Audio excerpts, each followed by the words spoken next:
The Dan Yorke State of Mind program is brought to you in part by Lookout Rhode Island and Takeo Comfort Solutions. Good evening and welcome to my State of Mind. I am Dan Yorke. The school's opening is the conversation for the summer. Relaxation is starting to wane, anticipation and anxiety starting to rise as we get nearer the Rhode Island, at least, August 31st start date. Interestingly, in Massachusetts, they've got a mid-September date, which may very well, at the end of the day, be something we end up leaning toward. There are a lot of challenges here, and tonight we're going to talk to one of the local superintendents, Craig Levis from Coventry, about what he's experienced both in the spring, now, and what he anticipates. First, though, here's a look on the story and the challenges from the top with Steph Machado.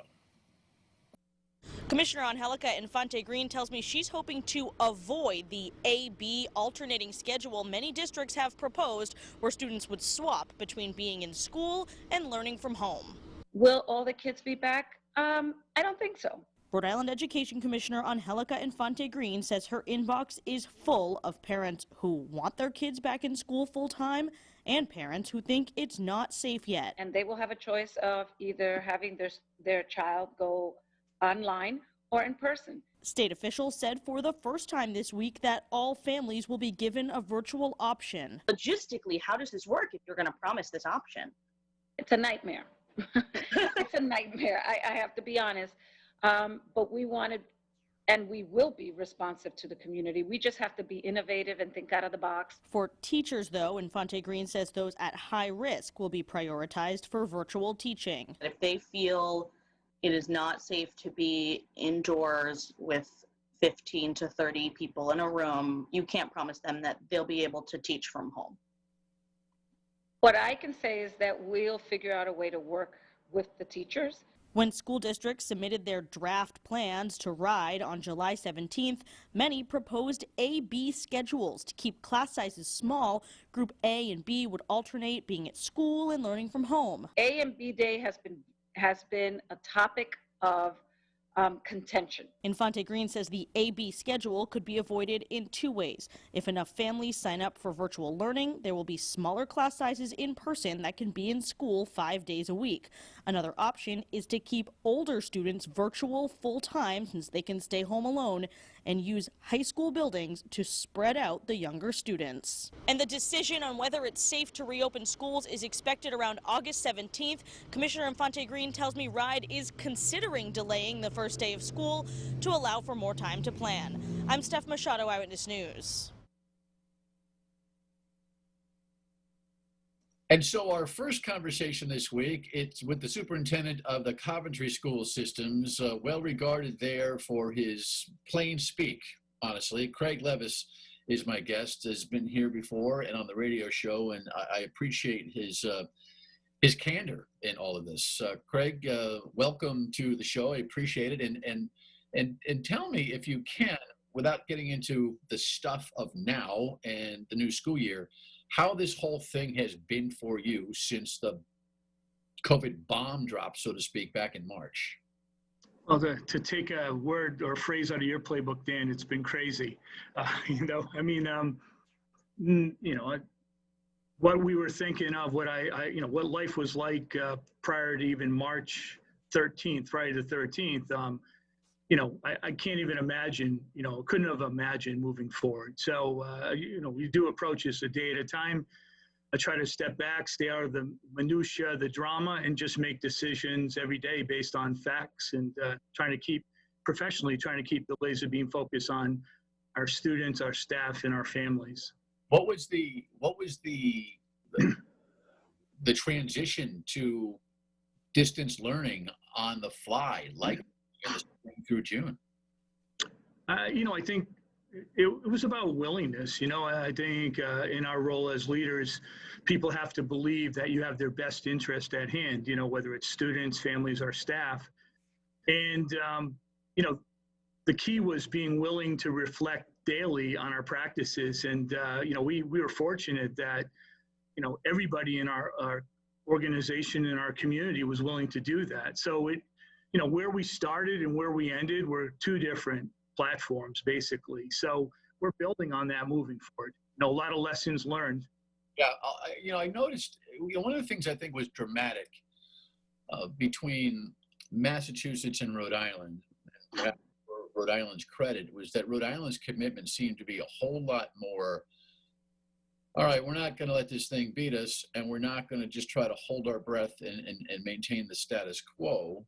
To the governor's credit on this one, and to the commissioner's credit on down through the districts, it seemed like it was one of these things like, okay, look, if we just keep our finger in the dike here, that's not going to help the situation. Whereas that really was the approach that Massachusetts took. Did you feel the difference? Oh, definitely. I live in Massachusetts. I'm, very active or involved with our aware of what goes on in our local school system. My daughter teaches in Massachusetts. In our town, we live in Attleboro, and their approach was, let's kind of wait and see, and let's, when they started in Massachusetts to do activities, that's pretty much what it was, just activities. Whereas in Rhode Island, we took this seriously. This is going to count.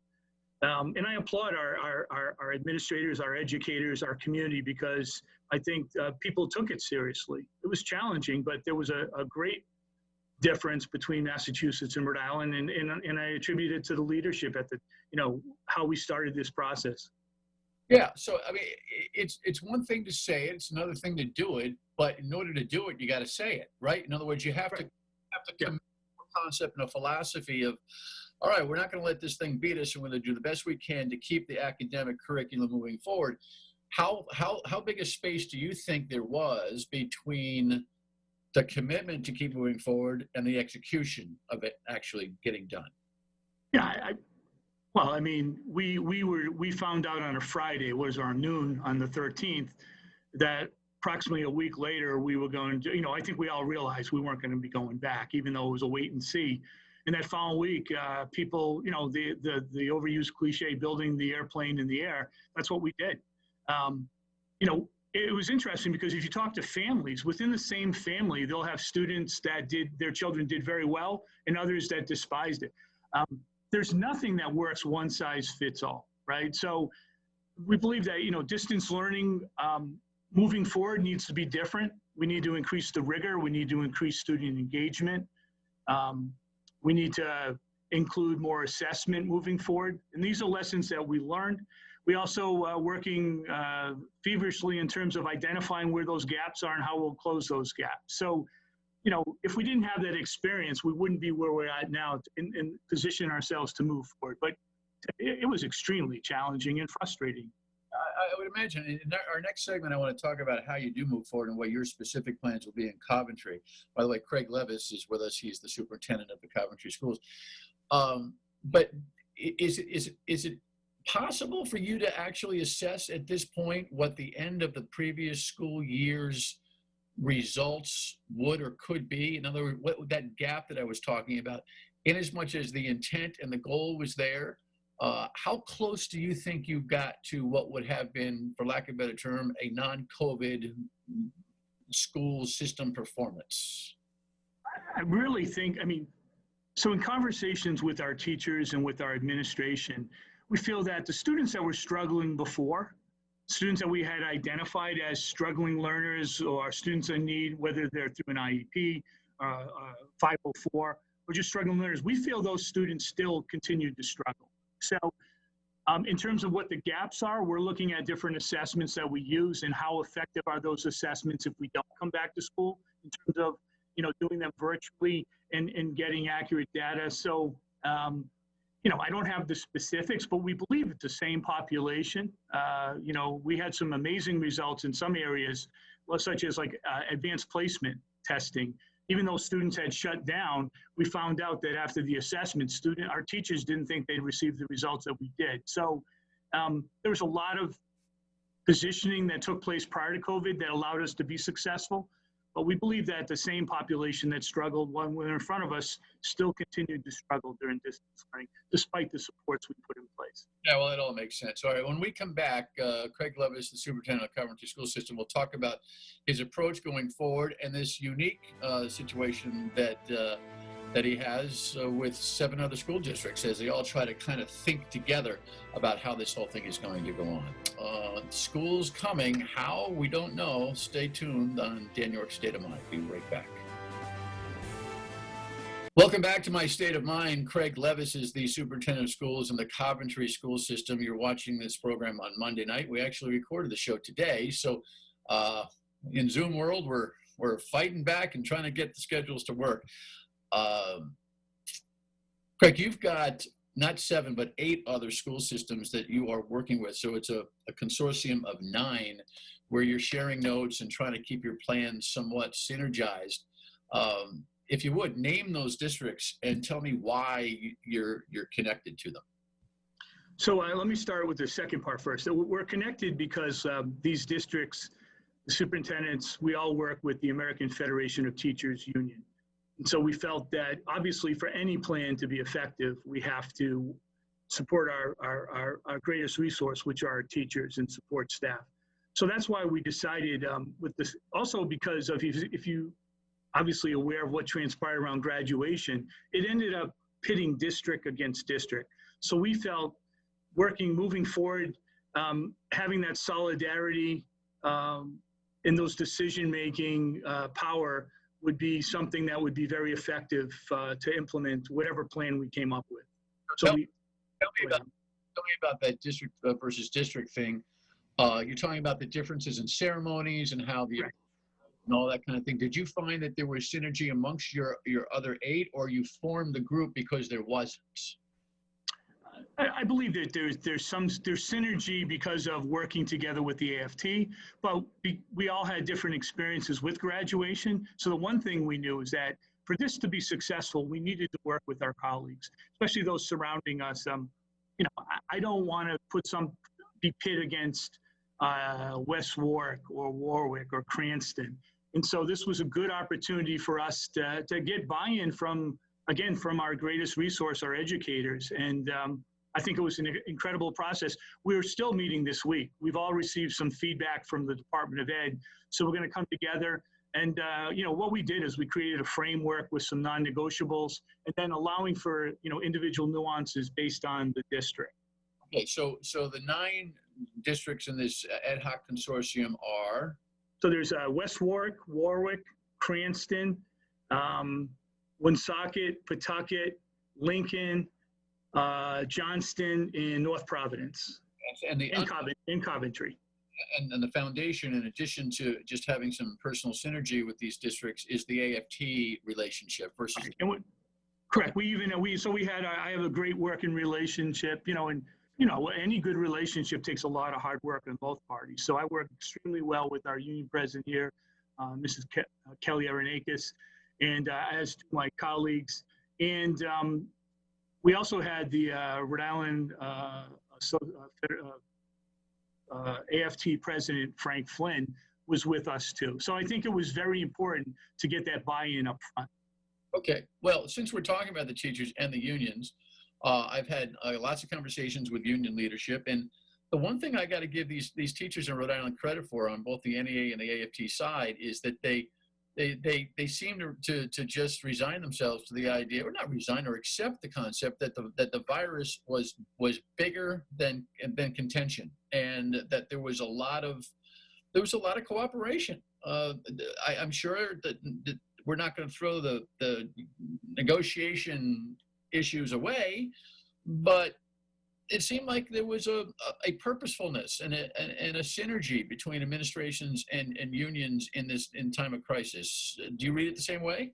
Oh, definitely. I mean, there's enough game playing that takes place in our country at the national level, state level, regional level, and local level. So I think the non-negotiable for us was just come to the table, let's be open and honest, and keep that laser beam focused on what's in the best interest of our students, our families, and of course our staff. They're the ones that we deliver this all through. So keeping that is the foundation of our conversation. I didn't see that we could go wrong. Yeah, good. All right, when we come back, we're going to get into the nitty-gritties, and of course it's a moving target still, but the nitty-gritties of what Coventry looks like, the consortium perhaps looks like, trying to start a school year with Craig Levis, the Coventry School District Superintendent. Stay with us. Right back on Dan Yorke's State of Mind. Don't go away.